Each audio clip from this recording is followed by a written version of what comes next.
What is up, you guys? Bob Kalpa here, and it looks like you want to get some leads, right? So maybe you just got your real estate license and you're starting out, or maybe you just want to up your real estate game, start getting more deals, more consistent deals. If you're just starting out, you might think, "Oh, well, I got this real estate license, and maybe the brokerage that I join will get me leads, and people off the street will just like come into the office and stuff, and I'll be there." And that's not really how it works. Like, yeah, you might get pitched a few deals here and there and things from your brokerage itself. But in reality, you actually have to go out there and get it yourself. And if you start doing this in a very methodical way, you can actually start building yourself and building your business, which is how you need to think about this. Because if you just start trying to think about this in terms of like being a salesman, right? If you think you're just a salesman who goes up and like shakes hands with people, is super charismatic, and your whole job is just to convert the leads, well, first off, you have to be really great with charisma and stuff, and then you have to always be good at that, because the big negative of just using that strength, if you have it at all, is you're always going to be chasing the next lead. You're always going to be chasing the next deal. You'll never have things coming to you, which is a problem, especially if you're feeling off that month or that week. There's no stability to it. So that's the first thing. Think about it as a business and how we're going to grow it. So let's get practical. How are you actually going to do this? How are you going to first start out? The simplest thing to do is to approach your friends and family, right? This has probably occurred to you. But the way you do it is you need to start positioning yourself in their minds as the real estate expert of their circle, right? So like everyone has a circle of people they know. And like you might have someone who really knows, you're always like, wow, that guy's really good with numbers, or that girl's really good with science. You need to be the person who's really good at real estate. So they think of you when they have that problem. So what you'll do is you go up to them, you say, hey, if you have any real estate questions or needs or something, essentially say this, come and ask me and I'll help you out. You'll go get those answers, and you can leverage your brokerage, because hopefully you'll have a good mentor or broker in there who can help you get those answers so that you can relay them to other people. Okay, so don't be too worried about putting yourself out there that you know real estate, because if anything, you can go and get with that team. So what you do from there is, now that you've asserted yourself in your circle, at least very basically, it's on their radar, is now you need to start trying to get reviews from them, okay? So do a real estate deal with them, no matter what it is. A lot of the time, you're just thinking of the sale, but you also really need to be doing the rentals, okay? Because the review from a rental is every bit as valuable as if it was from the sale. And what you're going to do with these reviews is you're going to put them online. You're going to put them on Yelp, Google Local, Realtor.com, whatever works for you, whatever your niche is. Also, you can maximize those reviews, by the way, if there's more than one person. Like if you're doing a sale and there are a couple, well, get both of them.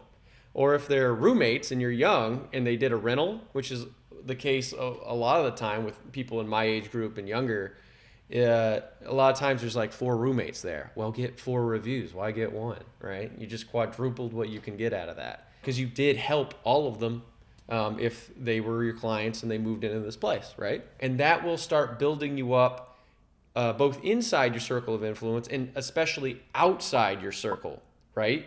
Because I got maybe 6 or 7 reviews on Yelp, and then I got a call, and they were like, hey, we looked at your reviews online, we looked at your website, which we'll get back to in a minute, and we looked at all your stuff, and we're interested in you buying or selling $1.2 million worth of real estate that we have. And I never even met these people, but because they looked at all my branding and my marketing, they said, hey, this guy's worth a call. And that's awesome. You see the power in that? You can start getting deals without having to pay for leads, without having to go out there and hustle all the time. This platform over time will grow for you and start bringing you deals.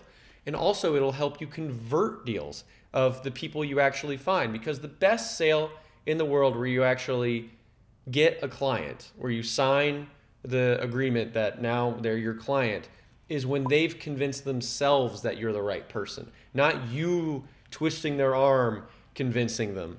Because they're always going to be like, I feel like I was forced into it if you do it that way. But if they can go online and see everyone else likes you, they see that your website is clean, or your personal website, your Facebook page, and it all lines up, that's the best type of conversion you can get, because they are owning their decision. So with your branding, you need to make sure that it actually reflects your strengths. Now, you might think, well, I don't have any strengths. I haven't done any deals, or maybe I've done 1 or 2 rentals. Big deal. Well, you got to have some strengths in your life. I mean, you did get a real estate license, so you know how to do something.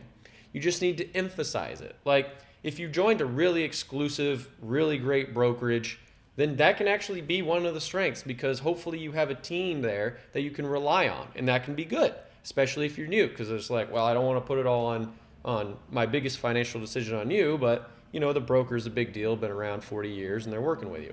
Or my thing was, I was the relative nerd, right? I was really good at reading the book 3 times on real estate, and then I'd go out and Google more, and I would just keep checking things and watching these YouTube videos and clicking that like button, because I really appreciate it when people put up really great content. But basically, that was my strength. So I did everything I could to look like the guy who knew more things, because you can take over your page on Yelp and stuff, and you should. You want to be in control of your own image. So take control of those accounts and make sure they're all consistent with one another of your strengths. So next is, let's say you've gotten a dozen, whatever amount of reviews. What you can do now, because this might not solve everything for you up front, you can help other agents who are really doing well. They have maybe a dozen listings at any given time, 20, 30 listings at any given time. You can offer to do their open houses, because they can't physically be at all of them, or they just don't want to deal with it anymore. Like, I'm one of those agents who does not want to go to all my deals at all. No, thank you. But if you're just starting out, that's awesome, because you can go out there and shake hands with everyone, because all of them are probably looking to buy a house, or at least they're thinking about it. And you can start getting FaceTime with all those people. And when you give them that card, they'll go look, hopefully, at your website, your pages and everything that you've now taken control of, you've put reviews on, and you'll be more likely to convert them. So you see how this, by doing it this way, you're creating a machine that will always help you, whether you actually do want to go out there aggressively and do it, or if you just want to, you know, eventually sit back and be able to get referral business. And referral business will become hopefully more consistent for you in about 2 to 5 years, depending how much you hustle and how much success you get on it. So in these first 2 years, yeah, maybe you do need to hustle a little bit more. I know I did. But if you start this now, it's going to do you a lot of favors. Don't do 10 deals and then they barely talk to you anymore, because it's going to be so much tougher to get those reviews. Start doing it this way. And also, if you put it up on Google and everything, it takes time for you to go up higher and higher on the pages of Google and Yelp and stuff to get noticed. So all this just takes time. It's like kind of like building your credit. You can't just have a perfect score day one. You have to build it, you know, right at 18 and get some credit cards, right? So this is the same idea. So